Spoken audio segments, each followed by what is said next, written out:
Chitarristi, se volete suonare metal, questo video c'è dentro una roba.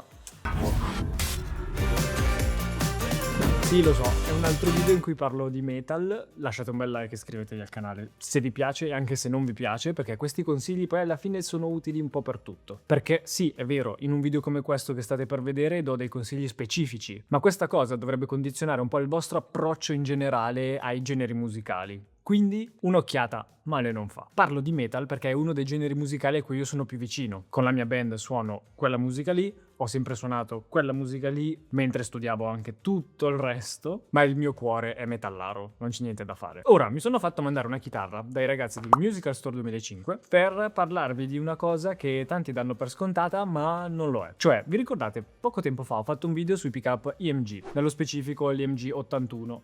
La LTD bianca. Quel video finiva con una frase che diceva: nonostante i pick-up EMG 81 abbiano un design così, tra virgolette, vecchio, restano comunque uno standard e sono utilizzatissimi ancora oggi. E questa è una verità, ok? Ma tanti di voi nei commenti hanno specificato anche che ci sono state delle novità rispetto ai pick-up EMG 81. Tanti di voi hanno nominato i pick-up Fishman Fluence e su questo non posso che darvi ragione. Ma c'è un pick-up che nessuno di voi ha nominato, nessuno, ed è montato sulla chitarra che vedremo oggi. Tanti nel metal sono convinti che serve per forza il pick-up attivo, altrimenti non ce la fai. Io vi ho dato dimostrazione qui sul canale svariate volte che anche con pick-up passivi comunque il metal si fa, perché non dipende solo da quello. Sì, certo, quella è una base di partenza importantissima, come in generale per il suono della chitarra. Ma non è tutto. Ho avuto chitarre con i pick-up attivi, usate anche live, dal vivo, la mia Schecter con il Floyd Rose, quella bianca, ha i pick-up attivi. Ho suonato per un bel periodo la LTD Iron Cross, quella di James Hetfield, che ha i pick-up attivi e suonava paurosamente bene. Ma poi sono passato alla mia PRS 7 corde, da usare live, pick-up passivi.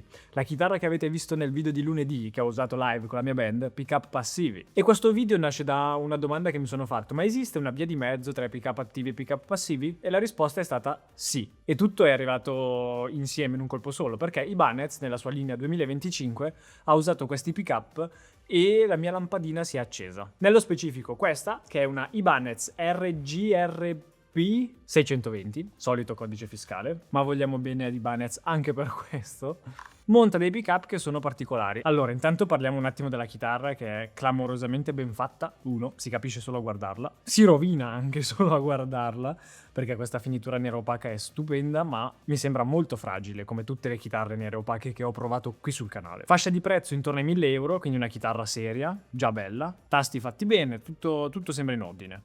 I pick-up, che sono questi, metto la chitarra un pochettino in controluce che fa il riflesso, se no è tutta nera, sembra piatta e basta. Però sono questi due, sono due humbucker marchiati Di Marzio.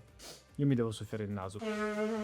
A suonarli si sente che non sono dei pick-up passivi normali. Che poi cos'è un pick-up passivo normale nel 2025 non lo sappiamo. Tutti hanno caratteristiche diverse e va bene. Ma questi hanno una caratteristica che non è solo diversa, ma è proprio forse unica. A fine video poi mi dite nei commenti se conoscete altre cose come questa. Intanto in descrizione trovate il link, così potete vedere la chitarra e la scheda tecnica se volete già vedere i pick-up quali sono e non aspettare quel momento del video, ma aspettate perché è interessante. Riparto da un pochettino di prima, ok? Dicevo, tanti sono convinti che per il metal servano per forza i pick-up attivi, perché sono energici, riescono a dare quel punch al suono che gli altri pick-up non hanno quella compressione, quella come si può dire, quel boost, quel sovraccarico nel segnale dato dal circuito attivo. Tutte cose verissime, ma tutte cose che fanno lamentare tanti altri chitarristi. Il suono è troppo compresso, troppo aggressivo, non ho dinamica, preferisco i pick-up passivi che, anche se non arrivano a quel livello di aggressività, però riescono a darmi quella risposta un pochettino più morbida, quella sensazione di controllo, di pulizia, di dinamica, questa parola che usano tanto i chitarristi. Ed è vero, i pick-up attivi, soprattutto gli EMG, sono estremi. Queste chitarre che sono specificatamente fatte per il metal, sono della serie Iron Label, quindi finitura nera opaca su tutta la chitarra, body, punte, controlli, hardware, pick-up, tastiera, manico, paletta. il logo sulla paletta, se non lo mettete in controluce non si vede perché è nero su nero ed è aggressivo, tanto tanto. Mi sarebbe piaciuto provarla live una chitarra del genere, la chitarra che pensavo di aver chiesto per il concerto la chitarra che pensavo di aver chiesto per il concerto del video che è uscito lunedì aveva questi pick up, se non sbaglio. Mi sarebbe piaciuto provarli sul palco con calma, poi tanto ci sarà sicuramente occasione. Ora, sì, è vero, è una chitarra super metallara, ma è molto versatile lo stesso. Selettore, 1, 2, 3, 4, 5 posizioni. Lo schema comunque lo trovate se cercate questa chitarra sul sito di Ibanez, ma comunque ve lo faccio anche vedere io adesso. Allora, lo schema è pick up al ponte, posizione 2, 2 single coil, bobine esterne, posizione centrale, 2 humbucker, posizione 4, 2 single coil, bobine interne questa volta, posizione 5, humbucker al manico. Poi abbiamo l'alter switch, che è questo interruttorino qui che troviamo sempre sulle chitarre di Ibanez da un po' di tempo, cioè veramente su praticamente tutte, che aumenta le possibilità e le combinazioni dei pick up, perché va proprio ad intervenire sul circuito. Nello specifico abbiamo, con l'alter switch inserito, nella prima posizione le 2 bobine dell'humbucker al ponte messe in modalità power tap, posizione 2 solo il single coil al ponte, al centro entrambi gli humbucker messi in power tap. Se andiamo avanti abbiamo single coil al manico e humbucker con modalità power tap, un pochettino più semplice rispetto a altre Ibanez che abbiamo visto sul canale. Sì, comunque serve dello studio per capirla. Il ponte è che direi che in questa sede ci sta benissimo, poi è super preciso, dovrebbe essere un Edge Zero, è un ponte che funziona bene, cioè c'è poco da dire. Abbiamo il vano, quello con le molle del ponte. Qui abbiamo i controlli, quindi i 2 potenziometri, l'alter switch e il selettore, mentre qui c'è il jack che esce da qua sotto. Ora arriviamo al vero cuore del video. Questi pick up sono i Di Marzio Deactivator. Ci sono in versione 6 corde, ponte e manico, ma anche in versione 7 corde, ponte e manico, e sono dei pick up che sono pensati per essere passivi, quindi per garantire comunque tutta quella serie di cose del pick up passivo, la dinamica che tanti chitarristi intendono, la risposta al tocco, che è forse un po' la stessa cosa, quel senso di pulizia, di morbidezza, quell'aggressività un po' meno presente, meno compressione del suono, però contemporaneamente sono pensati per suonare e rendere come dei pick up attivi, aggressivi, alto output, e tra tutte le loro caratteristiche si vantano di avere degli alti belli definiti con un bel controllo sulle basse. Direi che è una pulizia che per il metal, soprattutto per quello moderno, è perfetta. Come è giusto che sia su una chitarra metallara, le medie sono scavate ma non così tanto come nei pick-up EMG, quindi la risposta è per quello che è un pochettino più morbida, ed è per quello che con i pick-up EMG tante volte su certi suoni, soprattutto tanto estremi, si fa fatica a bucare il mix. Con questi dovremmo avere un aiuto che ci permette di uscire un po' di più rispetto alla band o alla base su cui stiamo suonando, proprio perché le medie sono meno scavate, sono pensati per essere meno scavati. E quindi questa cosa, secondo me, va ad abbracciare un po' quei chitarristi che vogliono suonare metal, sì, vogliono una chitarra versatile comunque, sì, ma senza dover essere obbligati ad avere 2 chitarre diverse, perché sostanzialmente si sta parlando di una chitarra che con questi pick up è in grado di sopportare i generi metal più estremi, ma contemporaneamente è una chitarra che ha un comportamento molto, mi viene da dire, non so, cerchiamo sempre queste parole strane per definire i suoni e le chitarre, però rende l'idea un comportamento più naturale. Ora, io non sono né pro né contro ai pick up attivi o ai pick up passivi, cerco di usare quello che mi serve quando mi serve, quindi questa è la cosa che dovreste portarvi a casa tutti se ancora avete dei dubbi, e questa cosa vale per il metal come per tutti gli altri generi musicali. Se uno vuole suonare metal e non ha una chitarra con i pick up attivi, fa niente, suonatelo lo stesso, se vi piace, se vi fa star bene, fatelo. Dovete suonare blues ma avete una chitarra come questa, magari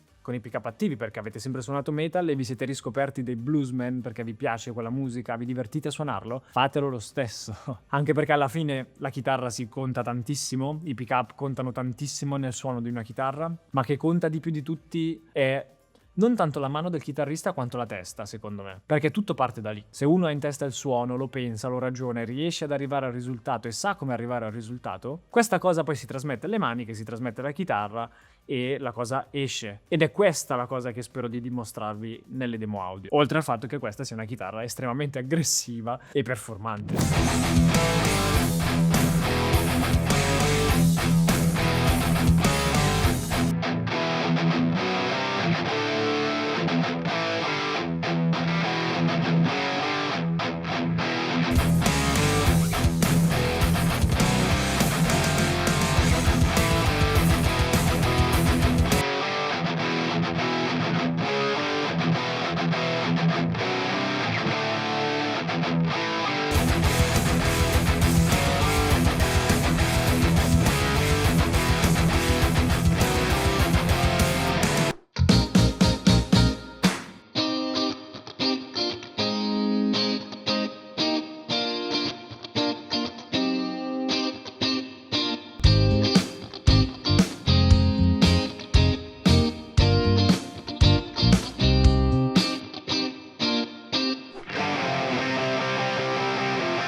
Ora, parlando un attimo invece di caratteristiche tecniche sulla chitarra, abbiamo visto l'elettronica, abbiamo visto l'hardware, voglio parlare un po' anche di legni. Abbiamo il manico, che è un manico in 5 pezzi fatto in acero e noce. La divisione dei 5 pezzi è fatta con un pezzo più largo di acero, un filino di noce, il pezzo centrale di acero, filino di noce, altro pezzo di acero. Qua non si vede tanto perché la finitura è proprio opaca, scura scura, ma fidatevi, è così. La tastiera, molto bella. Guardate qui che tastiera bella scura, come deve essere su questa chitarra. È in ebano, quindi nera. Il corpo su una chitarra del genere è giusto che sia molto leggero, performante, quindi un bel gnato non ce lo toglie nessuno. Tastiera a 24 tasti, tutti jumbo, meccaniche che sono delle Goto, che sono clamorosamente belle e funzionanti, che in accoppiata con il ponte, raga, c'è poco da fare. È una chitarra che è perfetta e secondo me costa anche il giusto. Fatemi sapere cosa ne pensate di questi pick-up, intanto, che rapportati ai pick-up IMG sono inevitabilmente un'alternativa molto valida per tutti quei chitarristi che cercano una chitarra metallara, ma che poi alla fine i pick-up IMG che hanno così tanto carattere, sono così tanto caratterizzanti, non gli vanno proprio tanto a genio. Quindi apprezzo Di Marzio che li ha prodotti e apprezzo Ibanez che decide di metterli di serie sulle sue chitarre. Tanta roba, veramente, tanta roba. Poi mettiamoci i ragazzi di Musical Store 2005 che me l'hanno mandata, grazie, perché provare queste cose per voi è sempre stupendo, io mi diverto un sacco. Però mi fate sapere qui sotto nei commenti cosa ne pensate, perché se no è inutile, io voglio sapere la vostra, voglio sapere se vi piacciono, voglio sapere come vi approcciate voi a questo ragionamento che ho fatto io nel video, voglio sapere tutte queste cose. Ditemele e noi ci vediamo tra poco con un altro video che registrerò forse, o forse ho già registrato, ma lo vedrete solo se lasciate like e vi iscrivete al canale, Solo così, se no il canale sparisce, non lo vedete più. Se non vi iscrivete, puff.